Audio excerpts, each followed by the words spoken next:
Selamat datang kembali. Hari ini, kita beruntung sekali bisa berbincang dengan Ian Prout, seorang diplomat Inggris yang bertugas antara tahun 1999 sampai 2023. Salah satu perannya adalah sebagai penasihat ekonomi di Kedutaan Besar Inggris di Moskow, di mana ia bertugas dari tahun 2014 sampai 2019. Salah satu tanggung jawabnya adalah mengawasi sanksi yang dijatuhkan Inggris terhadap Rusia. Terima kasih sudah kembali hadir di program ini. Nah, saya pikir tempat yang baik untuk memulai adalah soal sanksi. Seperti yang kita lihat sekarang, Uni Eropa sedang bekerja keras untuk mendorong paket sanksi ke-21. Ada beberapa penolakan di dalam Uni Eropa sendiri. Namun, bagaimana Anda menilai sanksi terhadap Rusia, baik dari segi tujuan maupun efektivitasnya?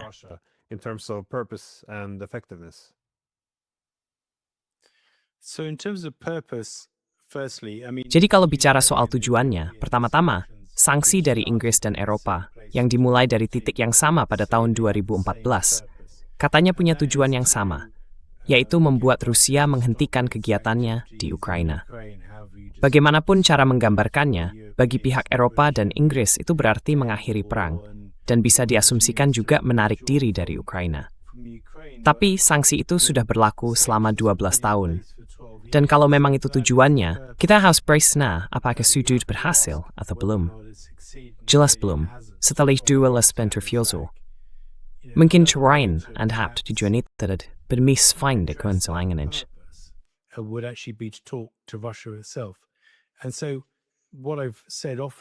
Jadi, yang sering saya katakan adalah, sebenarnya sanksi itu sudah menjadi pengganti dialog.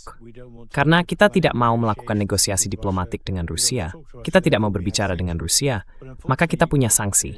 Tapi sayangnya, sanksi itu tidak mencapai tujuannya, karena perang masih berlanjut dan kita tetap tidak berbicara dengan Rusia.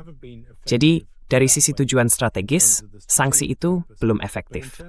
Tapi kalau dilihat dari sisi dampak ekonomi yang nyata, Pevesmenlang sejak sekitar tahun 2017, sanksi justru lebih banyak merugikan Eropa dan Inggris dibandingkan pergerakan mod.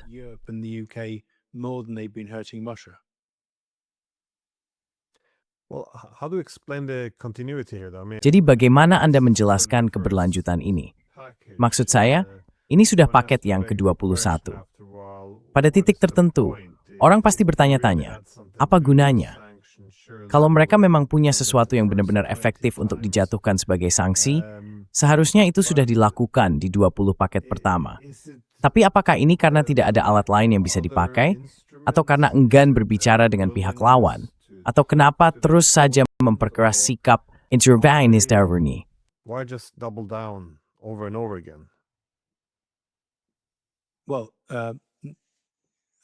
Nah, Albert Einstein pernah dikutip secara keliru. Katanya definisi kegilaan adalah melakukan hal yang sama berulang-ulang dan berharap hasil yang berbeda. Menurut saya, kenyataannya para pembuat kebijakan di Eropa dan Inggris sebenarnya tidak tahu bagaimana cara menghadapi masalah ini. Mereka tidak mau berbicara dengan Rusia, tapi juga tidak mau berperang dengan Rusia. Jadi satu-satunya pilihan yang tersisa bagi mereka adalah sanksi. Dan meskipun sanksi itu sendiri tidak efektif, bagi mereka itu masih lebih baik daripada harus berbicara dengan Rusia. Akibatnya semuanya jadi berputar-putar tanpa arah. Jelas ini tidak berhasil. Tapi tetap saja, inersia birokrasi di dalam sistem membuat mereka terus mengulangi siklus yang sama, lagi dan lagi meskipun tidak ada hasilnya.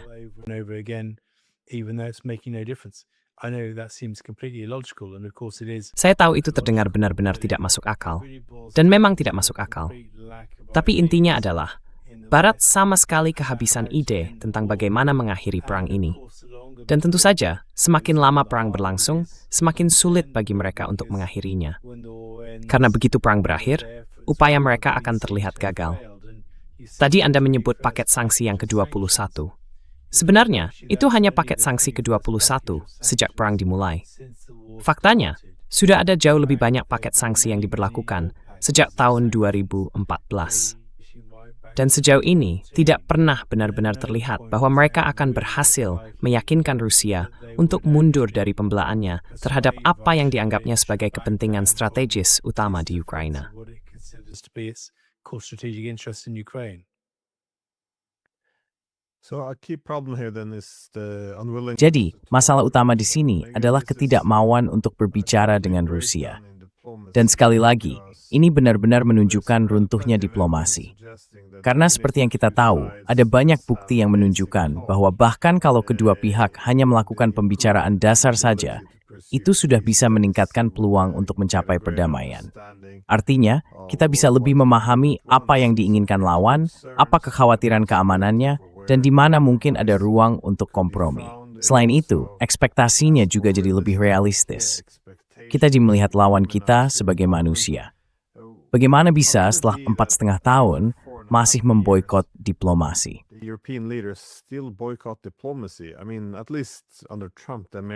Maksud saya, setidaknya di masa Trump, orang Amerika mulai berbicara dengan Rusia. Memang, itu tidak menghasilkan apa-apa, tapi setidaknya mereka berbicara dengan pihak lawan. Itu seharusnya jadi hal paling dasar, apalagi kalau kita sedang dalam perang, atau perang lewat perantara, atau apapun situasinya sekarang, melawan kekuatan nuklir terbesar di dunia. Kenapa tidak bisa berbicara? Pada dasarnya, posisi Uni Eropa selalu sama. Kalau ada konflik, langkah pertama adalah membuka dialog. Dan kita tahu, itu selalu jadi langkah pertama, meskipun mungkin tidak membawa hasil. Jadi bagaimana bisa dijelaskan 27 negara anggota, tapi tidak satu pun pemimpinnya mau berbicara dengan pihak lawan? None of its leaders want to talk to the opponents. Nah, untuk menjawab pertanyaan itu, cara terbaik adalah dengan memikirkan kebijakan luar negeri itu sendiri. Dan kebijakan luar negeri itu bukan hal yang sama dengan diplomasi. Diplomasi itu, bisa dibilang, adalah alat yang kita gunakan untuk menjalankan kebijakan luar negeri kita. Sekarang, Europa setiap klik dengar pemimpin mereka menida. Teman-akib di luar negeri mereka agak benalin Rusia. Sebenarnya, meskipun tidak ada bukti nyata bahwa Ukraina bisa memenangkan perang, bahkan sebaliknya, kebijakan Eropa dan Inggris tampaknya adalah untuk tetap bersabar secara strategis dan menunggu Rusia runtuh di bawah tekanan sanksi ekonomi yang sudah saya katakan sebelumnya, sebenarnya terlalu efektif. Ditambah lagi dengan kerugian di medan perang dan hal-hal semacam itu. Nah, kalau memang itu kebijakan luar negerinya, maka secara implisit diplomasi dianggap tidak diperlukan. Karena diplomasi bukan bagian dari perhitungan itu.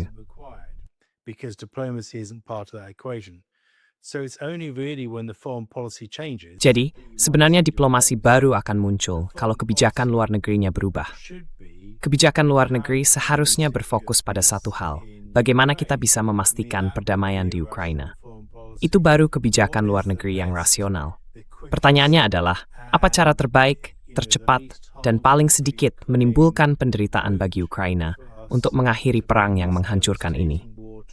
Kalau itu yang menjadi kebijakan luar negeri, para pemimpin Eropa pasti akan segera menyimpulkan bahwa, ya, kita butuh diplomasi. Tapi kenyataannya, bukan itu kebijakan luar negerinya. Mewujudkan perdamaian di Ukraina bukanlah prioritas kebijakan luar negeri. Jadi diplomasi pun dianggap tidak perlu.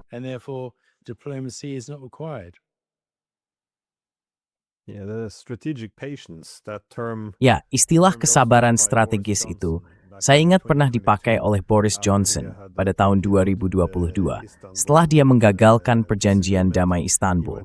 Waktu itu dia menulis di Wall Street Journal, kalau tidak salah. Dia menulis artikel yang intinya bilang, kita tidak butuh perdamaian yang buruk, kita butuh kesabaran strategis. Bagi saya itu sebenarnya kode untuk perang jangka panjang. Dan sekali lagi, banyak narasi yang diadopsi Eropa tampaknya memang diarahkan ke sana, perang yang panjang. Tapi untuk apa? Seperti apa kemenangan itu bagi Eropa sekarang? Apakah mereka ingin Rusia hancur? Ingin ada pergantian rezim di Moskow? Atau hanya ingin Rusia yang dilemahkan?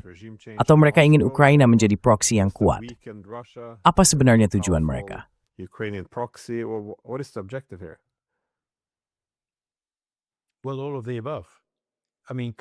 Ya, semua hal itu. Maksud saya, Kaja Kallas pernah beberapa kali mengatakan bahwa dia ingin melihat Rusia terpecah. Yang menurut saya, pernyataan itu benar-benar fantastis. Apalagi datang dari seseorang yang dianggap sebagai diplomat tertinggi Eropa.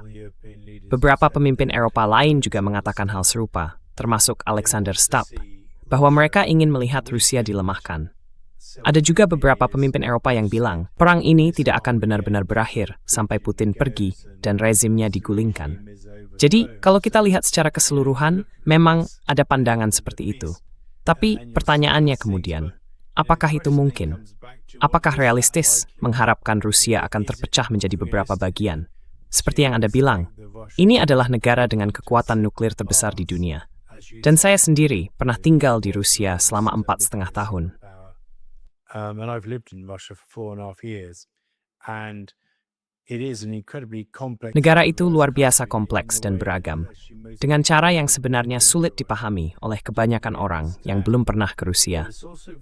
Tapi di saat yang sama, negara itu juga sangat bersatu, dan rasa ancaman dari luar terasa sangat kuat. Karena itu, banyak orang di Eropa cukup terkejut melihat bahwa Putin masih sangat populer, terutama kalau dibandingkan dengan para pemimpin Eropa. Bukan berarti tidak ada tekanan politik di dalam negeri. Tentu saja ada, dan tentu saja perang membawa dampak besar. Tapi perubahan rezim sejauh ini tidak pernah terlihat sebagai sesuatu yang mungkin terjadi. Jadi, ya itu kenyataannya. Gagasan bahwa negara itu akan pecah terdengar benar-benar tidak masuk akal. Dan kalau bicara soal pelemahan, secara ekonomi, Rusia justru tampil lebih baik dari yang banyak orang perkirakan, meskipun sudah dikenai ribuan sanksi.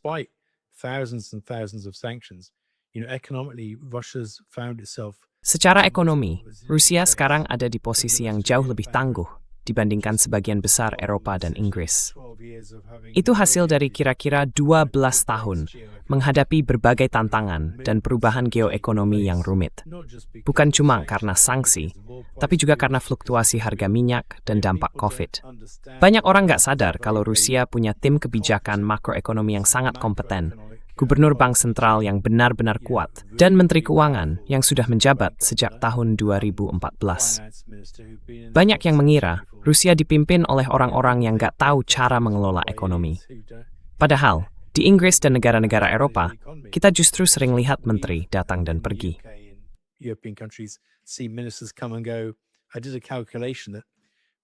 Saya pernah menghitung, sejak krisis Ukraina dimulai, Jerman, Prancis, dan Inggris sudah punya 23 menteri keuangan yang berbeda. Sementara Rusia hanya punya 1. Jadi Rusia punya kejelasan kebijakan yang luar biasa, dan itu yang membuat ekonominya lebih tangguh, sesuatu yang tidak dimiliki Eropa atau Inggris. Dan kalau bicara soal kesabaran strategis, sebenarnya setiap negara Eropa itu diatur oleh siklus pemilu dan siklus berita. Bahkan Boris Johnson, yang jatuh dari kekuasaan kurang dari 4 bulan setelah dia membuat pernyataan itu. Ya, para pemimpin kita berganti begitu cepat. Jadi gagasan tentang kesabaran strategis itu sebenarnya keliru. Karena pemilih menginginkan hal yang berbeda, menteri datang dan pergi. Jadi, berpikir bahwa ada benang merah strategi yang bisa bertahan di tengah perubahan terus-menerus, itu jelas ide yang tidak masuk akal.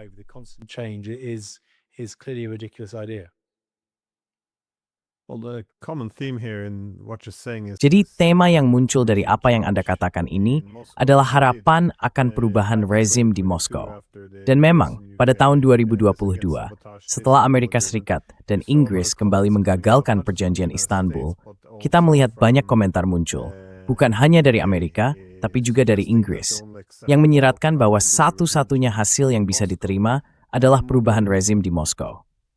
Saya ingin tahu, kenapa ada obsesi agar Putin disingkirkan? Apakah karena ada anggapan bahwa Rusia akan jadi lebih lemah, lebih terpecah, dan lebih rentan tanpa Putin?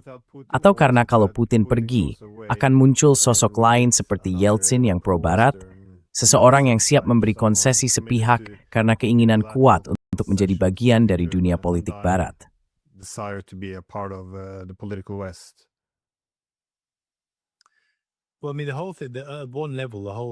Maksud saya begini, seluruh situasi ini, di satu sisi, sudah jadi sangat personal, seperti yang sering terjadi sepanjang sejarah.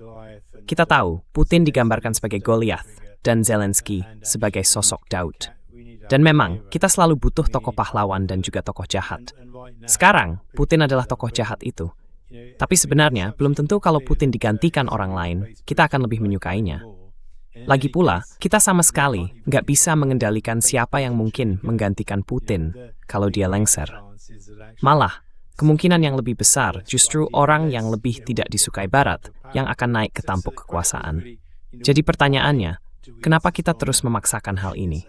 Kita tahu, CIA dan MI6 punya sejarah panjang soal pergantian rezim sejak akhir Perang Dunia Kedua. going back since the end of the Second World War, and it didn't really work in small underdeveloped. Dan itu sebenarnya tidak berhasil di negara-negara kecil di Amerika Latin yang masih terbelakang, atau di negara-negara Eropa pada dasarnya, dan sejenisnya. Jadi kalau bicara soal kesepakatan politik yang benar-benar bisa bertahan lama, bagaimana mungkin mereka berharap hal itu bisa berhasil di Rusia? Sebuah negara yang sangat kompleks, sangat besar, makmur secara ekonomi, dan kuat secara militer seperti Rusia. Jelas itu konsep yang tidak masuk akal, dan orang seharusnya berhenti memaksakannya. Yang seharusnya dipikirkan sekarang adalah bagaimana kita bisa menghadapi masalah mendasar kita sendiri. Yang jelas, makin membesar selama 12 tahun terakhir, dan mencari cara untuk bisa hidup berdampingan. Tidak harus menjadi sahabat, tapi bisa hidup berdampingan dengan damai, dengan cara yang tidak merugikan kepentingan kita, kepentingan Rusia, dan juga kepentingan Ukraina. And Ukraine's interests, for that matter, aren't harmed. Nobody is really doing that thinking in the West. Tidak ada yang benar-benar memikirkan hal itu di Barat. Kalau kita kembali ke soal kebijakan luar negeri, kita terjebak dalam keyakinan, menurut saya, keyakinan yang menyesatkan bahwa kita bisa entah bagaimana mengalahkan Rusia. Dan kalau kita hanya menunggu sedikit lebih lama, kalau kita hanya memberi Zelensky beberapa miliar dolar lagi, kalau kita hanya mengirim lebih banyak pria Ukraina yang tinggal di Eropa untuk kembali berperang, kalau kita hanya tidak membiarkan semua skandal yang terus muncul di sekitar Zelensky mengalihkan perhatian kita dari musuh yang sebenarnya, maka pada akhirnya semuanya akan baik-baik saja. Tapi saya tidak percaya itu akan terjadi. Ukraina tidak bisa memenangkan perang ini. Ukraina sedang berubah menjadi negara gagal yang kehilangan penduduknya, karena perang yang justru kita dorong mereka untuk terus jalani. Desunt semalukan akitu meskomhiu. And it really is disgraceful that we've done that. So, what is the peace plan then of the? Jadi apa sebenarnya rencana perdamaian dari pihak Eropa? Karena sanksi, biasanya sanksi dinilai dari seberapa besar rasa sakit yang ditimbulkannya untuk mendorong perubahan perilaku ekonomi. Tapi seringkali muncul kesan bahwa sanksi itu hanyalah bentuk pemaksaan ekonomi. Artinya tujuannya semata-mata untuk melemahkan Rusia. Mereka bicara tentang melemahkan mesin perang Putin, karena itu istilah yang mereka pakai. Jadi sekali lagi, ukuran efektif tasbih raport bisa dilemahkan. Tapi pertanyaan saya, di mana geologi untuk update ini? Pathway to peace here? Do they? Well, there is no pathway to peace. Tidak ada jalan menuju perdamaian. Para pemimpin Eropa, ya, mereka memang sempat bicara soal kemungkinan berdialog dengan Rusia selama, saya kira, 8 bulan terakhir. Sejak akhir tahun lalu, waktu Belgia memblokir upaya pencurian aset Rusia yang dibekukan di Euroclear. Memang ada pembicaraan, tapi tidak pernah benar-benar berjalan. Para pemimpin Eropa pada dasarnya menolak gagasan untuk berdialog. Dan karena itu ya, perdamaian tidak ada dalam rencana mereka. Kekalahan yang ada dalam rencana mereka, bukan perdamaian. Jadi, tidak ada rencana, Glenn. Tapi faktanya tidak ada. Dan tidak ada yang bicara soal perdamaian. Ada atas timnya tinggi pun untuk bermain dengan Rusia demi mewujudkan perdamaian. Nobody needs to talk to Russia to deliver peace. So there is no plan. And on the Jadi memang tidak ada rencana. Soal sanksi, saya sudah banyak mempelajarinya karena saya sendiri cukup lama bekerja di bidang sanksi. Dan kenyataannya, sanksi itu hampir tidak berdampak sama sekali pada Rusia. Justru malah memperkuat pandangan Rusia bahwa sanksi itu sebenarnya dimaksudkan untuk melemahkan mereka. Karena itu, setiap bentuk kompromi terhadap sanksi akan dianggap sebagai kelemahan yang tidak bisa mereka terima. Mereka merasa harus terus melanjutkan perang di Ukraina sampai para pemimpin Eropa benar-benar siap untuk berbicara dan menyusun rencana perdamaian. Tapi untuk saat ini, sepertinya kita masih sangat jauh dari titik di mana para pemimpin Eropa mau menengadah dan mengakui kenyataan itu. Because whenever they send weapons or push Karena setiap kali mereka mengirim senjata atau menambah sanksi, alasannya selalu harus dibingkai sebagai upaya untuk mengalahkan Rusia.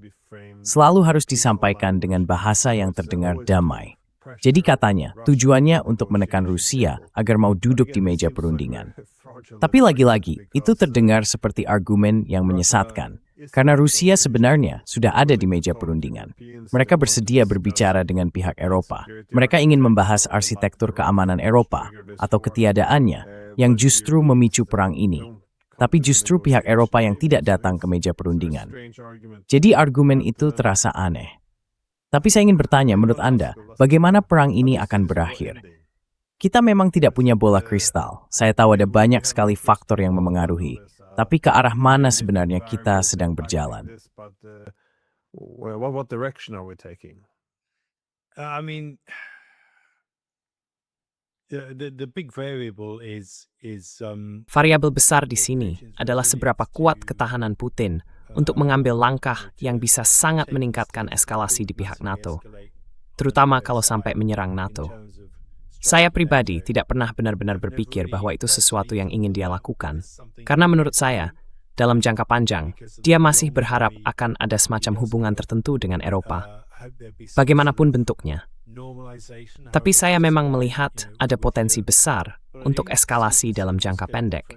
Mengingat serangan yang makin dalam dan makin sering, bukan hanya yang dilakukan Ukraina, tapi juga yang didorong oleh Barat, bahkan dengan memberikan kemampuan bagi Ukraina untuk melakukannya. Jadi, saat ini, risikonya adalah eskalasi. right now there's an escalation risk, and I think for now escalation will happen with. Menurut saya, untuk saat ini, eskalasi akan terjadi di dalam Ukraina sendiri, karena masih ada beberapa langkah lagi di tangga eskalasi itu. Jadi, ini berarti konflik kemungkinan akan memburuk selama musim dingin. Dengan asumsi bahwa Zelensky ingin terus berperang, dan semua tanda menunjukkan memang begitu, karena dia tidak akan punya jabatan lagi setelah perang berakhir. Kiev akan terjerumus dalam kegelapan, tanpa pemanas. Kondisinya akan sama, bahkan lebih buruk. Karikostries mengangkat statsrang streks Spanish kuali Ukraina. Mi pukurang beriksta, oh, buruk semar isia.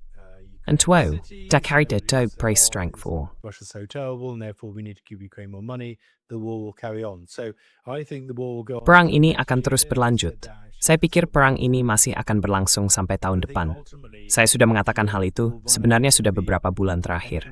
Tapi pada akhirnya, saya rasa Eropa akan kehabisan kemampuan ekonomi dan juga legitimasi politik untuk melanjutkannya lebih jauh. Karena para pemilih makin lama makin merasa ini jelas-jelas lebih merugikan kita dan kepentingan kita sendiri daripada merugikan Rusia. Dan akibatnya, mereka akan mulai menyingkirkan tokoh-tokoh seperti Macron di Prancis pada 2029. Dan hal serupa juga bisa terjadi di Jerman. Jadi menurut saya, Eropa akan kehabisan uang dan legitimasi politik untuk terus melanjutkan perang ini tanpa adanya perlawanan dari warga Eropa sendiri. Some sort of pushback from European citizens.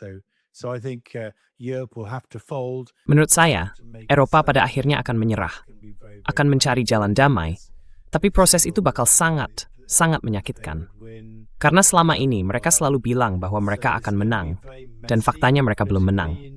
Jadi situasinya akan sangat rumit secara politik di Eropa, karena mereka akan terlihat gagal, dan semua orang akan tahu bahwa mereka gagal.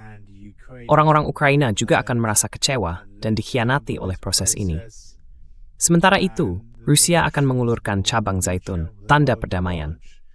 Belum tentu Eropa mau menerimanya, tapi seharusnya mereka mau. Jadi, keadaan di Eropa akan sangat kompleks dan berantakan. Tapi saya tetap yakin, pada akhirnya Eropa akan menyerah lebih dulu sebelum Rusia. Dan itu memang posisi yang saya pegang sejak awal. Really the position I've taken right from the start. Who might fall though before? Siapa yang mungkin akan jatuh lebih dulu, negara-negara Eropa atau Ukraina? Karena Ukraina juga mulai sangat kelelahan. Mereka punya masalah ekonomi, perpecahan sosial yang makin besar, dan kesulitan militer di garis depan, baik dari sisi personel maupun peralatan. Sekarang kita juga menghadapi krisis politik. Saya juga penasaran, bagaimana Anda melihat perpecahan antara Syrskyi dan Fedorov? Menurut Anda, apa yang mungkin seseorang akan menjatuhkan Zelensky saat ini? Ya, saat ia juga polling. Very popular at the moment either. So what No, are we he's looking not. at? Enggak, bukan begitu. Tapi dia punya hal yang menarik. Dia justru lebih populer di ibu kota Eropa daripada di negaranya sendiri. Tapi sayangnya, seperti yang mu tahu Glenn, negara Ukraina makin lama makin menekan warganya sendiri. Of its own citizens. Ms. Rains, It's become a very elderly population. Sekarang penduduknya sudah sangat menua. Banyak anak muda yang sudah pergi. Dan sebenarnya, orang-orang yang masih tinggal di sana, sebagian punya pandangan yang cukup ekstrem. Jadi ruang untuk menekan mereka tersisa itu masih cukup besar. Menurut saya pribadi, mungkin nanti akan ada gerakan dari dalam untuk menyingkirkan Zelensky, semacam kudeta istana atau sesuatu seperti itu. Tapi dia pasti akan berjuang habis-habisan untuk tetap berkuasa. Dan, ya, jadi makin represif. Media di BAS tidak akan mengkritiknya soal ini. Western media won't call him out on it. I mean, even today in the BBC there was a scandal. Maksud saya, bahkan hari ini di BBC ada laporan yang sangat memalukan tentang busifikasi. Laporannya dimulai dengan kisah menyedihkan tentang seorang petugas rekrutmen yang dipukuli oleh orang yang sedang ia coba busifikasi. Dan ini menunjukkan betapa pemberitaan tentang penindasan di Ukraina sekarang sudah sangat terdistorsi di Barat. Sampai-sampai para pemimpin Barat akan terus mendukung Zelensky apapun yang terjadi. Jadi, ya, bisa saja terjadi kudeta di istana. Saya pikir kalau tidak ada Zelensky, tidak akan ada perang. Karena siapapun yang menggantikannya, pasti akan berpikir lebih rasional dan bilang, sudah waktunya mengakhiri ini. Tapi ya, Zelensky tidak akan pergi tanpa perlawanan. Zelensky's not going to go without a fight. It's interesting. What they first deny, they move on to menarik ya. Awalnya mereka menyangkal, lalu beralih ke pembenaran. Karena soal busifikasi itu pertama kali disebut sebagai propaganda Rusia. Tapi kemudian berubah jadi ya, begitulah katanya itu yang harus dilakukan kalau mau menang perang. Mirip juga dengan soal keberadaan unsur-unsur fasis yang kuat. Dulu dibilang cuma propaganda Rusia, lalu muncul reaksi keras dari Polandia. Sekarang hal itu sudah nggak bisa disangkal lagi. Jadi narasinya bergeser sedikit jadi ya. Begitulah. Fasis atau pejuang kebebasan. Siapa yang bisa bilang mana yang benar? Jadi sekarang yang terjadi adalah upaya memutihkan citra itu. Tapi kalau kita lihat, salah satu faktor utama yang memicu perang ini adalah runtuhnya arsitektur keamanan pan-Eropa, yaitu perluasan NATO, yang selama bertahun-tahun kita akui sebagai sesuatu yang dipandang Rusia dengan sangat negatif, bahkan dianggap ancaman eksistensial. Menurut Anda, bagaimana masa depan NATO sekarang? How do you see the future now for NATO? Menurut saya, NATO, sama seperti saya memandang lembaga-lembaga Uni Eropa, pada dasarnya adalah entitas birokratis yang mengambil kedaulatan dari negara-negara anggotanya.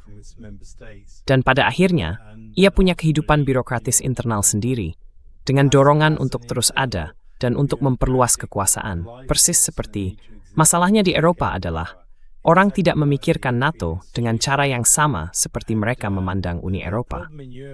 Saya rasa banyak orang di Eropa, termasuk di Inggris, jelas juga di Prancis, dan di tempat-tempat seperti Swiss yang berada di luar Uni Eropa, melihat lembaga-lembaga Uni Eropa sebagai sesuatu yang pada dasarnya antidemokratis.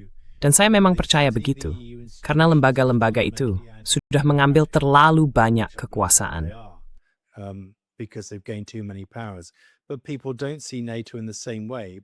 Tapi orang-orang nggak melihat NATO dengan cara yang sama, sementara saya justru melihatnya persis seperti itu.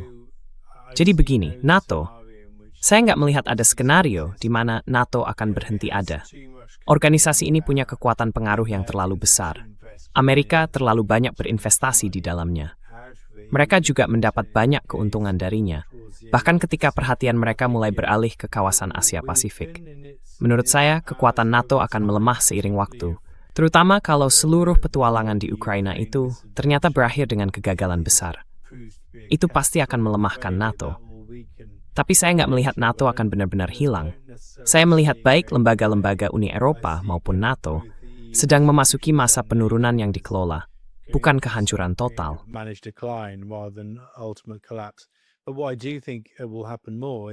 Tapi yang saya pikir akan makin sering terjadi adalah kita akan melihat lebih banyak kerjasama militer yang bersifat strategis antara kekuatan militer utama di Eropa, Maksud saya Inggris, Jerman, Prancis, dan Rusia. Kalau memang akan ada semacam kesepahaman militer di antara kekuatan besar Eropa, maka dialog antara 4 kekuatan utama itu harus terjadi. Dan saya tidak memasukkan Ukraina ke dalamnya. Meskipun sebenarnya, secara objektif, Ukraina punya tentara yang lebih besar daripada Inggris. Tapi, maksud saya, kita yang membiayai itu. Jadi bukan seperti tentara biasa. Lebih mirip seperti ayam potong yang disuntik hormon, lalu tumbuh 2 kali lipat dalam waktu 2 hari.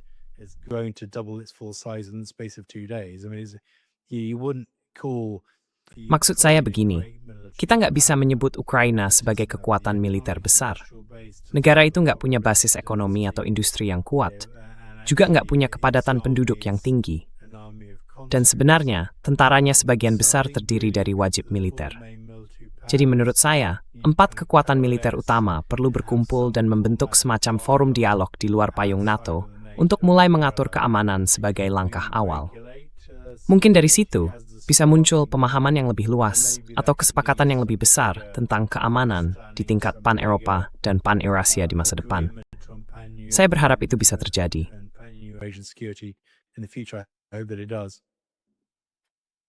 Just as a last question, Sebagai pertanyaan terakhir, dalam upaya putus asa untuk menutup dengan nada positif, apakah Anda melihat ada kemungkinan, kalau perang ini berakhir atau lewat upaya diplomatik untuk mengakhirinya, kita bisa benar-benar memulai pembicaraan seperti itu, bahkan mungkin mengembangkan arsitektur keamanan Eropa yang baru? Perlu diingat, di awal tahun 90-an, hal inilah yang kita bicarakan. Bagaimana membangun arsitektur keamanan Eropa yang inklusif berdasarkan pricing berterpisahkan. Tapi yang terjadi, kita justru melihat sains perluasan NATO demi mencapai hegemonik. Sekarang kita melihat amat time berurang di yang Eropa.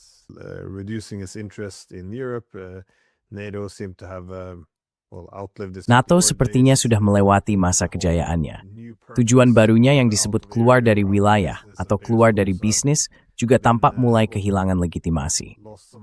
Menurut Anda, apakah ada kemungkinan, bukannya mencoba membentuk aliansi yang hanya berfokus pada Eropa, kita justru mundur beberapa langkah, sekitar 3 dekade ke belakang, dan mulai melihat bagaimana cara mengatasi politik blok, bagaimana mengejar keamanan yang tidak bisa dipisah-pisahkan, atau dari pengalaman Anda dengan para diplomat Inggris, Eropa, apakah Anda melihat mens itu sinu?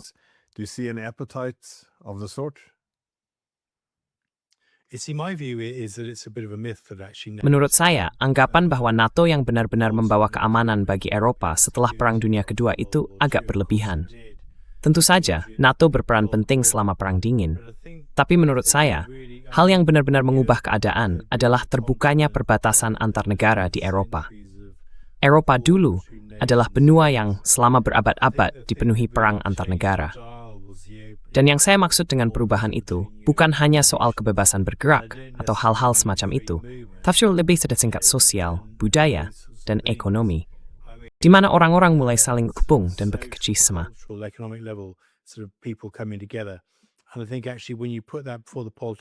Dan saya rasa, kalau hal itu ditempatkan di depan urusan politik dan keamanan, akan jauh lebih mudah membangun semacam pemahaman bersama, rasa kebersamaan, dengan huruf kecil K, dengan negara-negara tetangga kita. Dan menurut saya, hal yang sama juga seharusnya berlaku untuk hubungan kita dengan Rusia.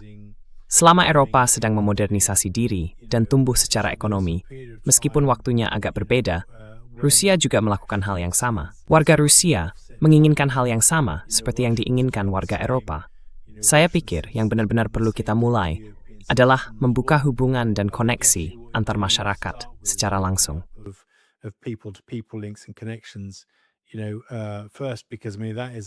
Kamu tahu, pertama-tama karena menurut saya itu adalah jaminan terbaik untuk perdamaian. Seluruh gagasan dari Lisbon sampai Vladivostok ini jauh lebih kuat dalam menyatukan orang-orang dibandingkan sekadar membuat pernyataan seperti itu. Maksud saya tentu saja, kalau bicara soal arsitektur keamanan, punya kerangka keamanan bersama itu bagus. Tidak masalah. Tapi sebenarnya, kalau orang-orang tidak berusaha saling bertemu, saling memahami, berpindah antar negara, memiliki plates terbuka, termasuk hubungan ekonomi, budaya, dan sebagainya, Semakin fort dekat wahai seluruh berbeni, masalah lama, sulit sekali staff. Going to be loaded with baggage that you can never really get past. So I'm very much a proponent of the open. Saya sangat mendukung upaya membuka hubungan antar negara, supaya kita bisa benar-benar memahami rakyat Rusia, dan mereka juga bisa lebih memahami kita lewat hubungan yang lebih dekat. Menurut saya, kalau nanti perang berakhir dan kita bisa mulai kembali ke situasi yang lebih normal dengan perbatasan yang terbuka, sehingga kita tidak memusuhi orang Rusia kalau mereka datang ke Uni Eropa, hal seperti itu akan jadi langkah awal yang sangat baik. Tapi tentu saja, dalam gambaran yang lebih besar, ya, kerangka keamanan bersama tentu akan bagus. Namun pada akhirnya, yang benar-benar bisa mengubah keadaan adalah ketika orang bertemu langsung dengan orang lain dan menyadari bahwa sebenarnya kita semua menginginkan hal yang sama. Meeting people and realizing actually that we all want the same things. Yeah, well, Ya, baiklah. Dengan cerita yang gak positif itu, terima kasih semoga semua waktuan, Ian. Ya, semoga musim pansmu menyukai. yeah, have a great summer. Cheers. Salam Glenn, semoga semua lancar. It's Man Hing. Holidays.